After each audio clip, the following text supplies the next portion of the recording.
Senhoras e senhores ouvintes do nosso Recôncavo Baiano, bom dia.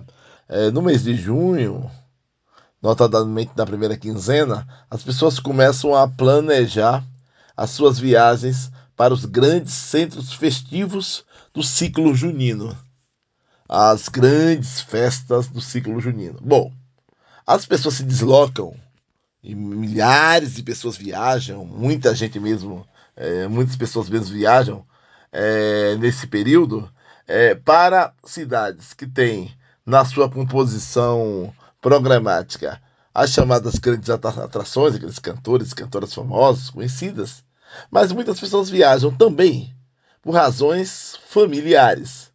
Vão para cidades onde residem seus pais, aqueles que, que agradecem a Deus por ainda ter pais e mães, né? Vão visitar seus pais, outros vão visitar familiares, irmãos, irmãs.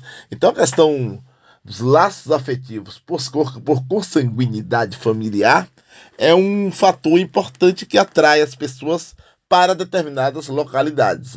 As pessoas se deslocam para visitar familiares. Não que a questão da consanguinidade deva automaticamente determinar os laços de afetividade. Nem sempre é assim. Muitas vezes você é mais amigo, mais próximo de alguém que não é nada seu, não é?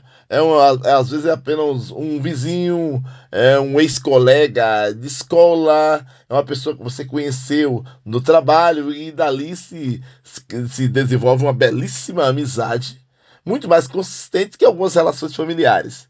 Há muitas pessoas que se queixam de que tem 4, 5, 8 irmãos e irmãs e que essas pessoas pouco interagem, pouco se visitam e que acabam tendo uma aproximação mais afetiva, mais horizontal, acaba tendo uma amizade mais consistente com com não parentes, com não familiares. Aliás, é interessante se separar, né, o que realmente é família do que é parente. Há parentes que são de consanguinidade, primo, prima, tia, que não se tem nenhuma proximidade, né? Agora, há aqueles que são a ideia de família, envolve essa proximidade afetiva. Então, muitas pessoas viajam para essas visitas, notadamente no período junino. Curiosamente, é um mês que no Nordeste algumas pessoas optam por solicitarem férias. É curioso isso, porque geralmente os meses mais disputados para as pessoas gozarem as suas merecidas férias são os meses de pico do ponto de vista das elevadas temperaturas. É o final de primavera, início de verão, os meses de dezembro, janeiro, fevereiro. Então, sobretudo, pega boa parte do verão. Tem muita gente que gosta de solicitar o gozo de férias nesse período,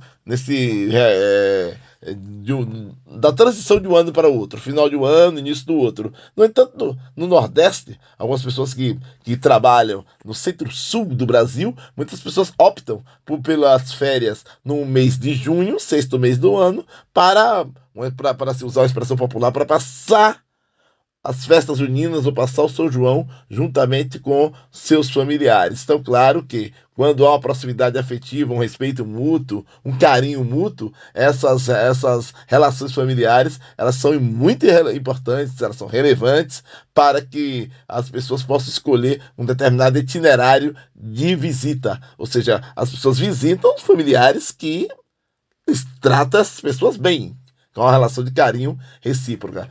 Então, quando se fala visitar, viajar e sair, está se falando de milhares e milhares de pessoas. Está se falando de uma quantidade enorme de carros, de veículos que se deslocam, notadamente da grande capital Salvador, para o interior. Salvador é uma das grandes cidades do Brasil, uma cidade grande, populosa, importante. Só que Salvador, do ponto de vista tem uma peculiaridade geográfica, porque é uma península, né? A península é um pedaço de terra cercado por águas por três lados, né? No caso, a Baía de Todos os Santos, ela entorna Salvador. É como se fosse uma mão espalmada em cima de uma mesa. Você tem o mar de um lado, de outro lado, de outro lado, em outra parte que é ligada ao continente. Essa grande Salvador não tem ligação ferroviária, que é um absurdo, né? Já teve no passado. O cidadão pegava um trem na antiga estação da Calçada, Cidade Baixa, em Salvador, e poderia descer em Santa Amaro, em Cachoeira, em Castro Alves, em Contenda do Sicorá, em Brumado, em Caculé, já lá, Licínio Almeida, já saindo da Bahia em direção a Minas, poderia entrar em um trem em Salvador e ir até o norte de Minas Gerais. E de lá de Minas Gerais pegar outro trem e seguir o rumo em direção a São Paulo e por aí vai.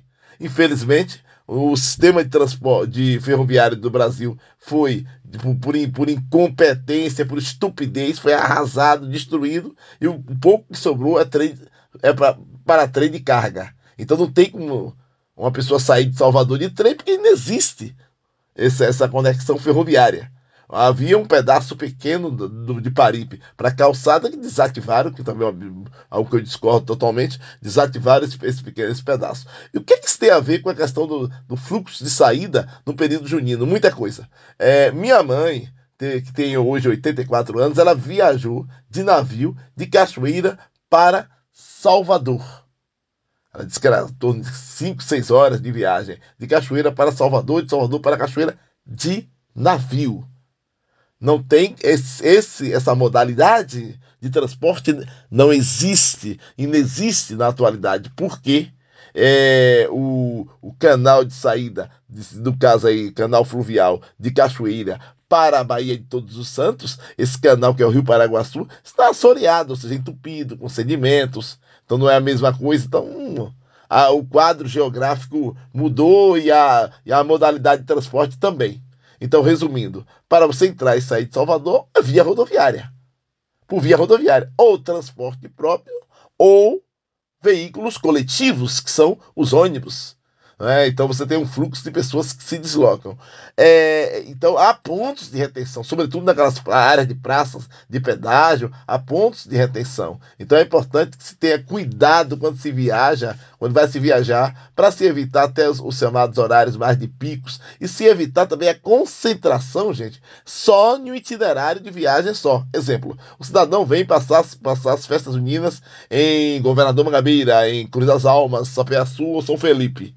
Ele tem que pegar 101. Então ele pega ali, por exemplo, ele geralmente pega 101, não é que tenha que pegar. Ele pega a 324, BR-324 e já ali no limite territorial entre o município de Feira de Santana e o município de Conceição do Jacuípe, conhecido como Berimbau, ele sobe uma alça de viaduto, acessa a BR-101 e segue em direção a Governador Mangabeira e Cruz das Almas. Só que o problema é que todo mundo pensa a mesma coisa. Então você tem uma concentração enorme de veículos. Há casos em que o retorno via Santa Amaro, o cidadão que vai estar retornando para Salvador, ele poderia entrar em Cachoeira, Santa Amaro, São Francisco do Conde, Candeias e sair lá na BR-324, próximo a Salvador, mas em algumas épocas do ano de grande movimento, fluxo de pessoas viajando, você vê a BR-101 travada, praticamente parada, entupida de carros, enquanto que esse outro acesso alternativo para o Santa Amaro está vazio, está com poucos veículos. Então é importante que se tenha informações sobre isso, que há casos que as pessoas realmente não desconhecem essa rota alternativa, e há casos de teimosia mesmo, das pessoas optarem sempre pelo mesmo itinerário. Lembrar de revisar o carro, cuidar do carro, porque você pode ficar na estrada, você e sua família, e uma questão que é importante também, revisar você também. É curioso que o cidadão leva um veículo, desse aí um carro, para viajar, vou viajar no período junino, e ele leva o carro para a oficina e lá tem que trocar óleo, vela, cabos de vela, uma série de itens lá. Quando vai para pagar, dá 800, 900, R$ 1.000. E às vezes uma simples consulta médica, ou um clínico geral, ou um médico de acordo com a especialidade que a pessoa optar, você paga lá R$ 250 uma consulta, e você compra algumas medicações, está resolvido. O cidadão cuida do carro, mas não cuida dele. Aí não cuida dele, chega no período junino, acima do peso e com alguns problemas de saúde, algumas complicações, alguns problemas que são considerados invisíveis, como por exemplo, o cidadão não sabia que tinha pressão alta, e quando chega no São João, come todas as carnes, bebe todas as cachaças, licores, excede, excesso. Aí você tem um período, fulano estava de uma festa tão bem, de uma hora para outra, teve um problema cardíaco lá, passou mal, está numa situação complicada, ou até na UTI, sendo por aí vai. Será que esse problema foi um mal tão súbito assim? Será que isso aí não foi construído ao longo de uma vida sedentária e impactado de maneira abrupta com a cumilança e as bebidas exageradas no período festivo? São algumas questões que as pessoas devem realmente refletir, não é? Então, isso é muito importante. E lembrar também que há trechos da rodovia BR-101, no Recôncavo Baiano, notadamente nas proximidades da cidade de Santo Antônio de Jesus, que ainda estão em processo de reestruturação, de reforma do pavimento asfáltico. Então não adianta pressa, não adianta agonia, não adianta tentar cortar pelo acostamento, que você pode matar uma pessoa que está ali a pé ou de bicicleta. Então não adianta agonia, não adianta pressa, porque você pode ter uma multa pesada. E pior do que uma multa é poder ferir uma pessoa que vem inocentemente, de maneira tranquila, andando pelo acostamento. Saúde e paz, até a próxima.